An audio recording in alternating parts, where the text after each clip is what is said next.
L'œil du loup. Chapitre 2.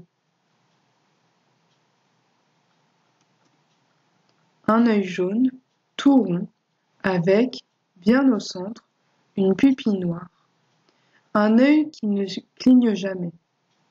C'est tout à fait comme si le garçon regardait une bougie allumée dans la nuit. Il ne voit plus que cet œil. Les arbres, le zoo, l'enclos, tout a disparu. Il ne reste qu'une seule chose, l'œil du loup. Et l'œil devient de plus en plus gros, de plus en plus rond, comme une lune rousse dans un ciel vide, avec, en son milieu, une pupille de plus en plus noire et des petites taches de couleurs différentes qui apparaissent dans le jaune-brun de l'iris, ici une tache bleue. Bleue comme l'eau gelée sous le ciel. Là, un éclair d'or, brillant comme une paillette. Mais le plus important, c'est la pupille noire. Tu as voulu me regarder? Eh bien, regarde-moi. Voilà ce que semble dire la pupille. Elle brille d'un éclat terrible.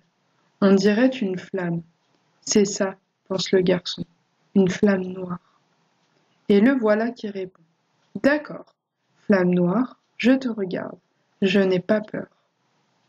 La pupille a beau grossir, envahir l'œil tout entier, brûler comme un véritable incendie, le garçon ne détourne pas son regard. Et c'est quand tout est devenu noir, absolument noir, qu'il découvre ce que personne n'a jamais vu avant lui dans l'œil du loup. La pupille est vivante. C'est une louve noire, couchée en boule au milieu de ses petits, et qui fixe le garçon en grondant. Elle ne bouge pas, mais, sous sa fourrure luisante, on la sent tendue comme un orage. Ses babines sont retroussées au-dessus de ses crocs éblouissants. Les extrémités de ses pattes frémissent. Elle va bondir. Un petit garçon de cette taille, elle n'en fera qu'une bouchée. C'est bien vrai que tu n'as pas peur? C'est bien vrai. Le garçon reste là. Il ne baisse pas son œil. Le temps passe. Alors, très lentement, les muscles de Flamme Noire se détendent. Elle finit par murmurer entre ses crocs. Bon, d'accord. Si tu y tiens, regarde autant que tu voudras. Mais ne me dérange pas pendant que je fais la leçon au petit, hein. Et, sans plus s'occuper du garçon, elle promène un long regard sur les 7 louveteaux duveteux qui sont couchés autour d'elle. Ils lui font une auréole rousse. L'iris, pense le garçon, l'iris autour de la pupille.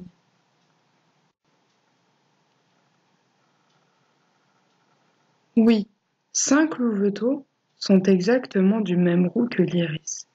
Le pelage du 6e est bleu, bleu comme l'eau gelée sous un ciel pur. Loup bleu.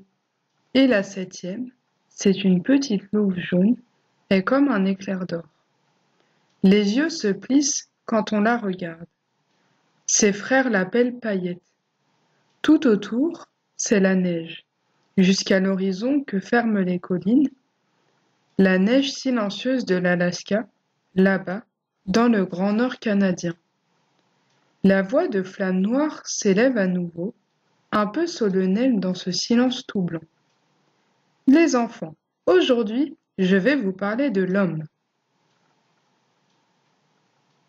L'homme? Encore? Ah non, tu n'arrêtes pas de nous raconter des histoires de l'homme. Y en a marre, on n'est plus des bébés. Parle-nous plutôt des caribous, ou des lapins des neiges, ou de la chasse aux canards. Oui, Flamme Noire, raconte-nous des histoires de chasse. Nous autres, les loups, on est des chasseurs, oui ou non? Mais ce sont les hurlements de Paillette qui dominent. Non, je veux une histoire d'homme, une vraie, une qui fait bien peur. Maman, je t'en supplie, une histoire d'homme, j'adore. Seul Loup Bleu reste silencieux. Celui-là n'est pas d'un naturel bavard, plutôt sérieux, vaguement triste même. Ses frères le trouvent ennuyeux. Pourtant, quand il parle, c'est rare, tout le monde l'écoute. Il a la sagesse comme un vieux loup plein de cicatrices. Bon, on en est là. Les 5 rouquins se sont mis à se bagarrer, et que je t'attrape la gorge, et que je te saute sur le dos, et que je te mordis les pattes, et que je tourne comme un fou autour de ma propre queue. La pagaille complète. Paillette les encourage de sa voix perçante en sautant sur place comme une grenouille en folie. Tout autour d'eux, la neige vole en éclats d'argent. Et Flamme Noire laisse faire. Qu'ils s'amusent, ils connaîtront bien assez tôt la vraie vie des loups. Tout en se disant cela, elle pose son regard sur Loup Bleu, le seul de ses enfants à ne jamais s'amuser. Tout le portrait de son père. Il y a de la fierté dans cette pensée, et de la tristesse, car Grand Loup, le père, est mort. Trop sérieux, pense Flamme Noire. Trop inquiet, trop loup. Écoutez. Loup Bleu est assis, immobile comme un rocher, ses pattes antérieures tendues et ses oreilles dressées. Écoutez. La bagarre cesse aussitôt. La neige retombe autour des louveteaux. D'abord, on n'entend rien. Les rouquins ont beau dresser leurs oreilles fourrées. Il n'y a que la plainte soudaine du vent, comme un grand coup de langue glacée. Et puis, tout à coup, derrière le vent, un hurlement de loup, très long, très modulé, qui raconte un tas de choses. Ses cousins gris, murmure un des rouquins. Qu'est-ce qu'il dit? Flamme Noire jette un rapide coup d'œil à Loup Bleu. L'un et l'autre savent bien ce que Cousin Gris leur dit, du haut de la colline, où il est placé en sentinelle. L'homme, une bande de chasseurs, qui les cherche. Les mêmes que la dernière fois. Fini de jouer, les enfants. Préparez-vous, nous partons. Alors c'était ça, ton enfance, Loup Bleu? Fuir devant les bandes de chasseurs? Oui, c'était ça. On s'installait dans une vallée paisible, bordée de collines que Cousin Gris pensait infranchissables. On y restait une semaine ou deux, et il fallait s'enfuir à nouveau. Les hommes ne se décourageaient jamais. Depuis 2 lunes, c'était toujours la même bande qui traquait la famille. Ils avaient déjà eu Grand Loup, le père. Pas facilement, une drôle de bagarre, mais ils l'avaient eu. On fuyait, on marchait à la queue leu-leu. Flamme Noire ouvrait la procession, immédiatement suivie de Loup Bleu. Puis venaient Paillette et les rouquins, et Cousin Gris, enfin, qui effaçait les traces avec sa queue. On ne laissait jamais de traces. On disparaissait complètement. Toujours plus loin dans le nord. Il y faisait de plus en plus froid. La neige s'y changeait en glace. Les rochers devenaient coupants. Et pourtant, les hommes nous retrouvaient. Toujours. Rien ne les arrêtait. Les hommes, l'homme. Le soir, on se couchait dans des terriers de renards. Les renards prêtent volontiers leurs terriers aux loups. Contre un peu de nourriture, ils n'aimaient guère chasser, les renards, trop paresseux. Cousin Gris montait la garde dehors, assis sur un rocher qui dominait la vallée. Loup Bleu se couchait à l'entrée du terrier pendant que, tout au fond, Flamme Noire endormait les petits en leur racontant des histoires. Des histoires d'hommes, bien sûr.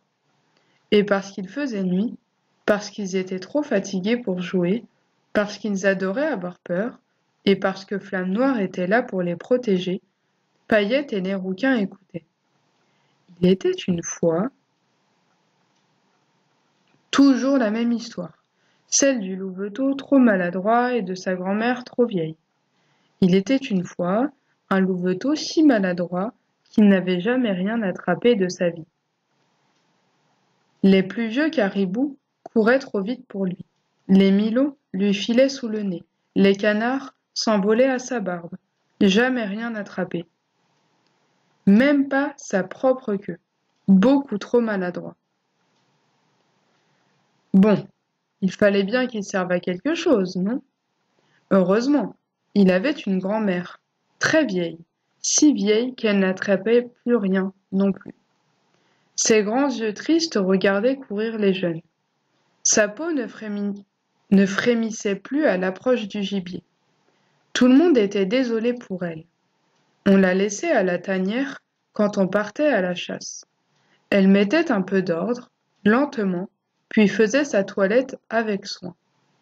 Car grand-mère avait une fourrure magnifique, argentée. C'était tout ce qui lui restait de sa jeunesse. Jamais aucun loup n'en avait eu d'aussi belle. Sa toilette achevée, ça lui prenait 2 bonnes heures. Grand-mère se couchait à l'entrée de la tanière. Le museau entre les pattes, elle attendait le retour du maladroit. C'était à cela qu'il servait, le maladroit. Nourrir grand-mère. Le premier caribou tué. Hop, le cuisseau était pour grand-mère. Pas trop lourd pour toi, maladroit? Du tout, du tout. Bon, ne flâne pas en route. Et ne t'en mêle pas les pattes. Et gare à l'homme, etc. Le maladroit n'écoutait même plus ses recommandations. Il avait l'habitude. Jusqu'au jour où... Jusqu'au jour où quoi? Demandaient les rouquins, leurs grands yeux dilatés dans la nuit. Ou quoi? Ou quoi? S'écriait Paillette, la langue pendante. Jusqu'au jour où l'homme arriva à la tanière avant le maladroit, répondait Flamme Noire dans un murmure terrifiant. Et alors? Et alors? Hein? Alors? Alors l'homme tua grand-mère, lui vola sa fourrure pour se faire un manteau, lui vola ses oreilles pour se faire un chapeau, et se fit un masque avec son museau. Et alors? Alors? Alors il est l'heure de dormir, les enfants. Je vous raconterai la suite demain. Les enfants protestaient, bien sûr, mais Flamme Noire tenait bon. Peu à peu, le souffle du sommeil remplissait le terrier.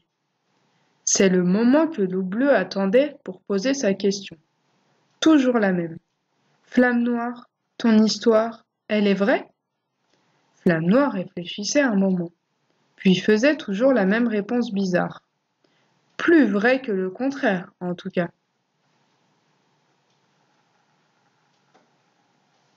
Avec tout ça, les saisons passaient, les enfants grandissaient, devenaient de jeunes loups, de vrais chasseurs, et on n'avait jamais vu d'hommes.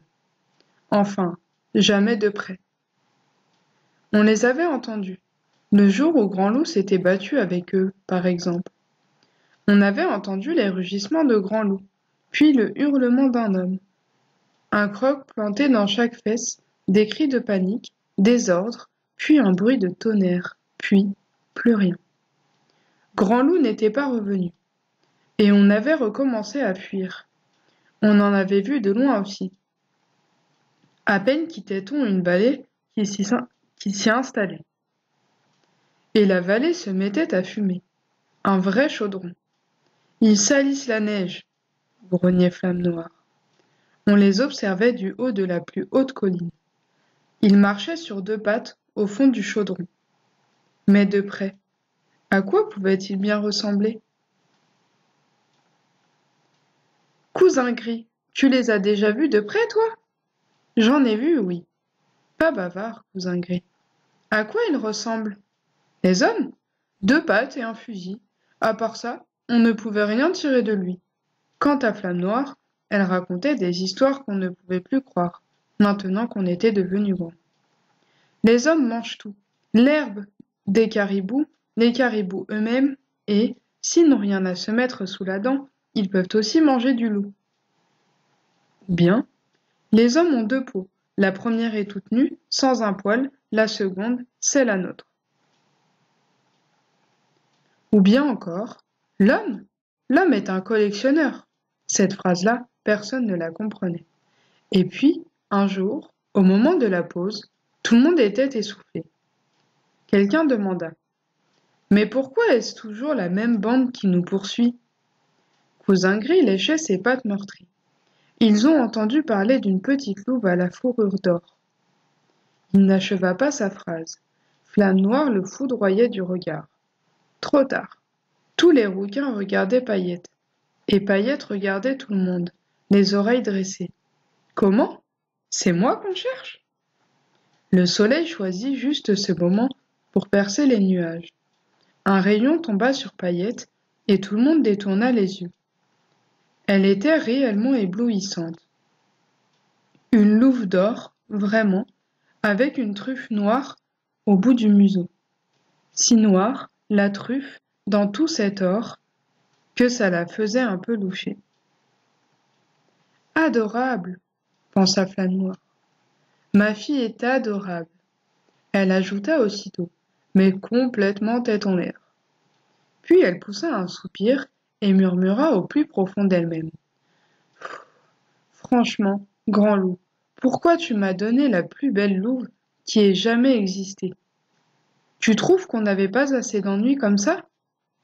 Comment? C'est moi qu'on cherche? Elle avait dit ça sur un drôle de ton. Paillette. Ça n'avait pas échappé aux oreilles de Loup Bleu. C'est moi qu'on cherche? Chochotte va. Et c'était inquiétant. Loup Bleu ne savait trop quoi penser de sa sœur. C'était une belle louve, bien sûr, la plus belle, et d'une habileté à la chasse imbattable, bien plus rapide que les rouquins, qui n'étaient pas de mauvais chasseurs, pourtant. Bien meilleur œil que Flamme Noire, bien meilleure oreille que Cousin Gris, et plus fin museau que moi. Ça, Loup Bleu était obligée de le reconnaître. Tout à coup, elle s'arrêtait, truffe au vent, et elle disait « Là, souris de prairie! Où ça, là? Là-bas !» Elle montrait un endroit précis. 300 mètres devant. On y allait, et on trouvait une famille de mulots à dos rouges, dodus comme des perdrix, sous terre. Les rouquins n'en revenaient pas. « Comment t'as deviné ?» Elle répondait. « Le nez. » Ou on était à la chasse aux canards. Les rouquins nageaient vers leur proie sans un bruit. Seule leur truffe dépassait.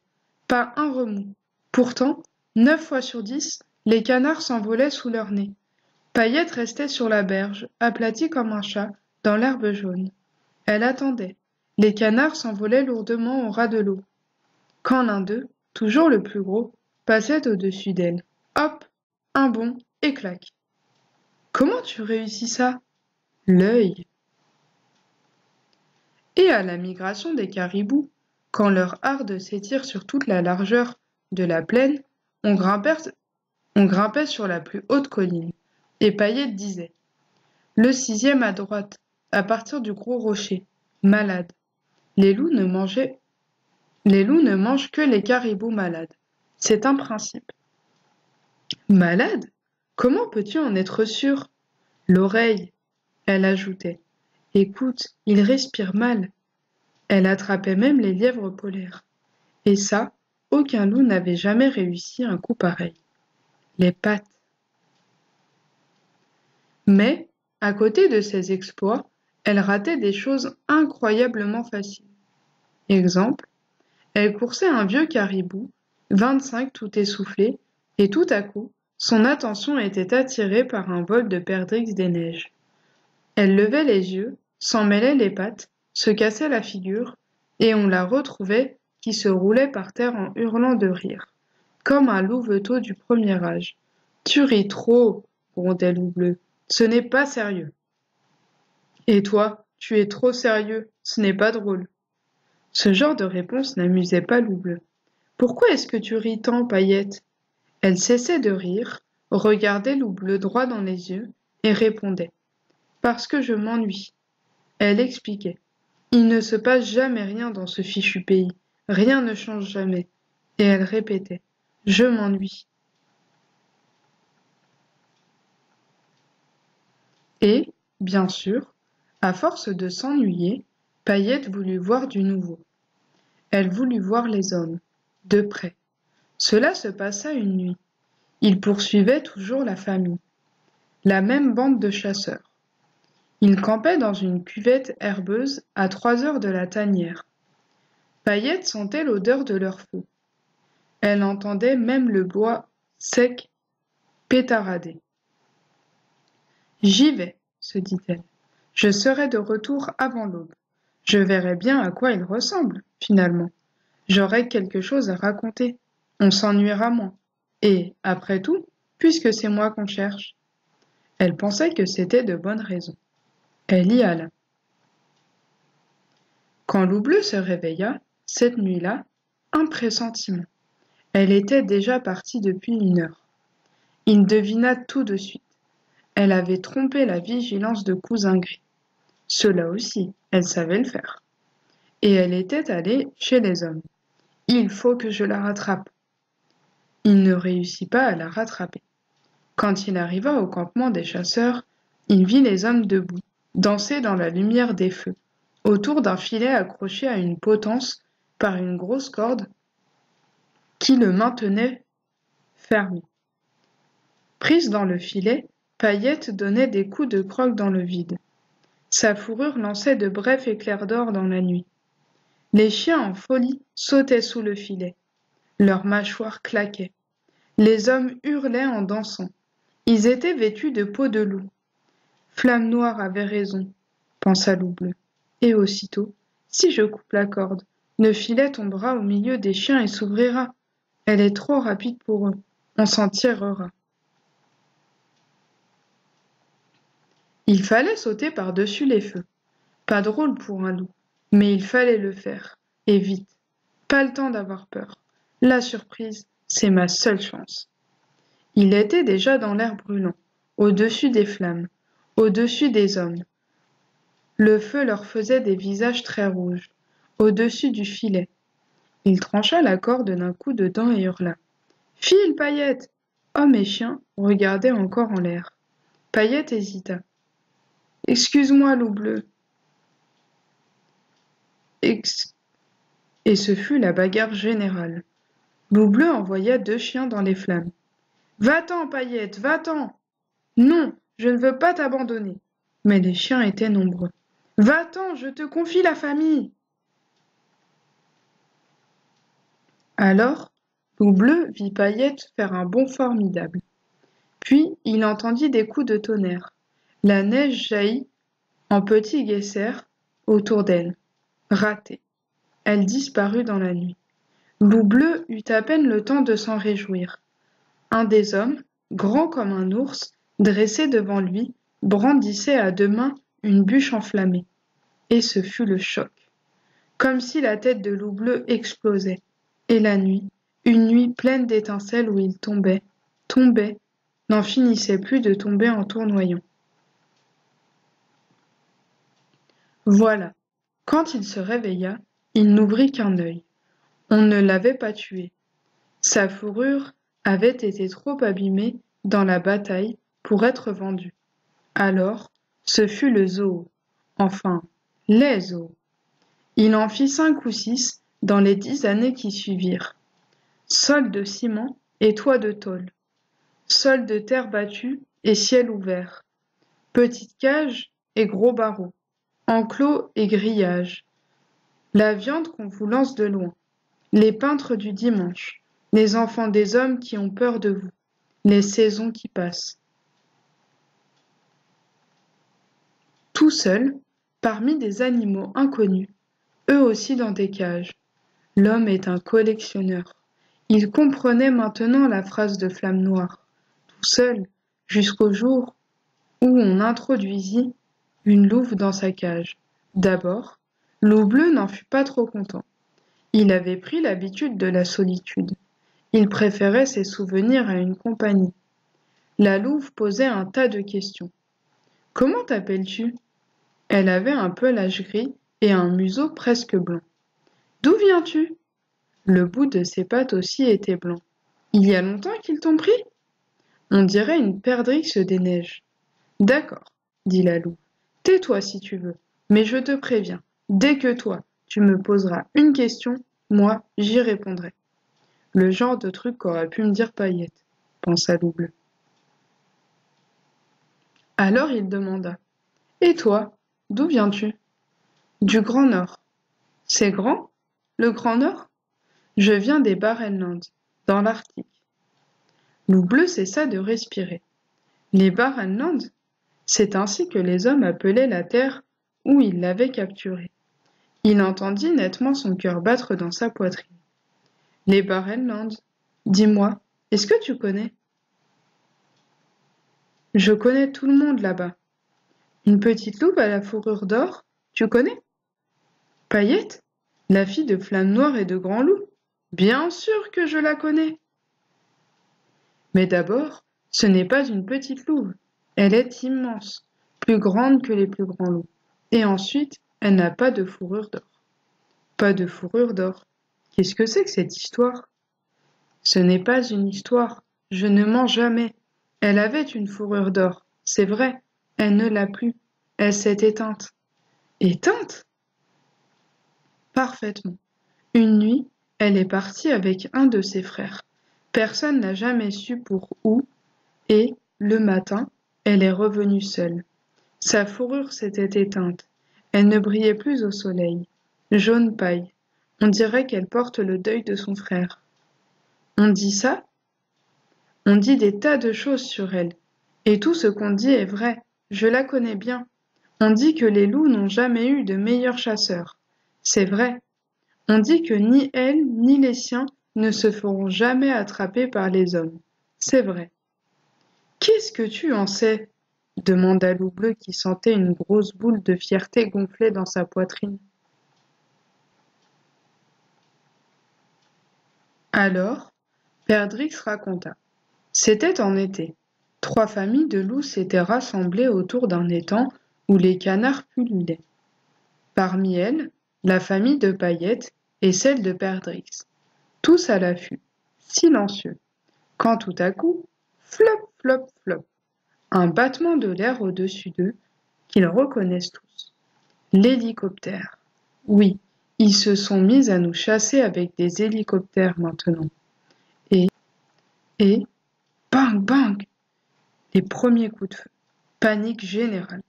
Les loups s'enfuyaient de tous côtés, comme s'ils étaient dispersés par le vent des hélices. Heureusement, les chasseurs tiraient mal. C'étaient des amateurs, des qui chassent pour se distraire.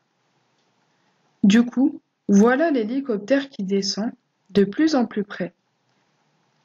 L'herbe se couchait sous lui, mais dans l'herbe, justement, il y avait Paillette, impossible à repérer, la même couleur, exactement. Et tout à coup, un bond. Hop! La jambe du pilote, clac! D'hélicoptère qui remonte, qui fait une drôle de pirouette et plouf! Au milieu de l'étang. Perdrix s'était alors précipité vers Paillette. Comment as-tu réussi ça, Paillette? Dis, comment? Et tu sais ce qu'elle m'a répondu? L'œil. Comment le sais-tu? Je t'expliquerai. Raconte la suite. Oui, la suite. Bon, alors, voilà l'hélicoptère au milieu de l'étang. Les hommes parmi les canards, furieux les canards, et les loups assis tout autour, sur la rive, à rire, rire. Une rigolade, tu ne peux pas imaginer. Il n'y avait que Paillette qui ne riait pas. Elle ne riait pas? Non, elle ne rit jamais. Voilà, ce fut après cette conversation que Loup bleu accepta la compagnie de Perdrix. Elle était gaie. Ils échangèrent leurs souvenirs. Les années passèrent. La semaine dernière, Perdrix est morte. C'est ainsi qu'on arrive au présent, à ce moment présent, justement, où Loup bleu est assis dans son enclos vide, assis en face de ce garçon. Œil dans l'œil, tous les deux, avec le grondement de la ville en guise de silence.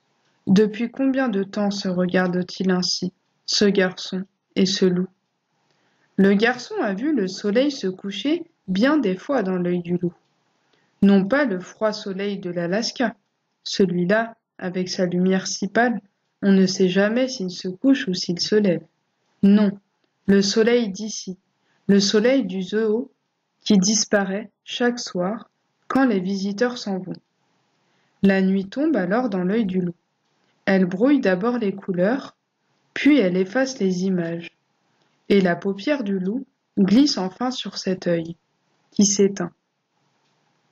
Le loup reste là, assis face au garçon, bien droit. Mais il s'est endormi. Alors le garçon quitte le zoo, sur la pointe des pieds, comme on sort d'une chambre. Mais, tous les matins, lorsque Flamme Noire, Cousin Gris, Nez Rouquin, Paillette et Perdrix se réveillent dans l'œil du loup, le garçon est là, debout devant l'enclos, immobile, attentif. Le loup est content de le revoir. Bientôt, tu sauras tout de moi. Le loup rassemble maintenant ses plus petits souvenirs. Tous ces jardins zoologiques, tous ces animaux de rencontre, prisonniers comme lui, si tristes, tous ces visages d'hommes qu'il faisait semblant de ne pas regarder. Pas très gais, eux non plus. Les nuages des saisons qui passent, la dernière feuille de son arbre qui tombe, le dernier regard de Perdrix, le jour où il décida de ne plus toucher à sa viande. Jusqu'à ce moment précis où se présente le tout dernier souvenir de Loup Bleu. C'est l'arrivée de ce garçon, justement, devant son enclos, un matin, au début de l'hiver. Oui, mon dernier souvenir, c'est toi. C'est vrai. Le garçon voit sa propre image apparaître dans l'œil du loup. Ce que tu as pu m'agacer au début. Le garçon se voit, debout dans cet œil tout rond, immobile comme un arbre gelé. Je me disais, qu'est-ce qu'il me veut? N'a jamais vu de loup ou quoi?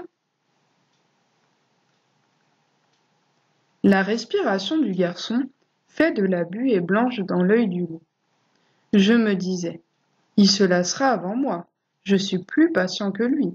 Je suis le loup. Mais dans l'œil du loup, le garçon n'a pas l'air de vouloir s'en aller.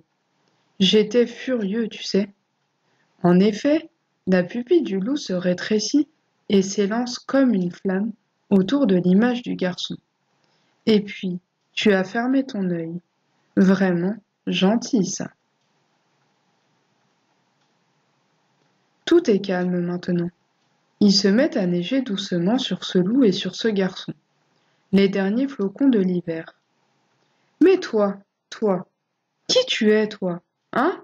Qui es-tu? Et d'abord, comment t'appelle-t-on? Histoire à suivre avec le chapitre 3 dans une prochaine vidéo. Merci de m'avoir écouté et à bientôt.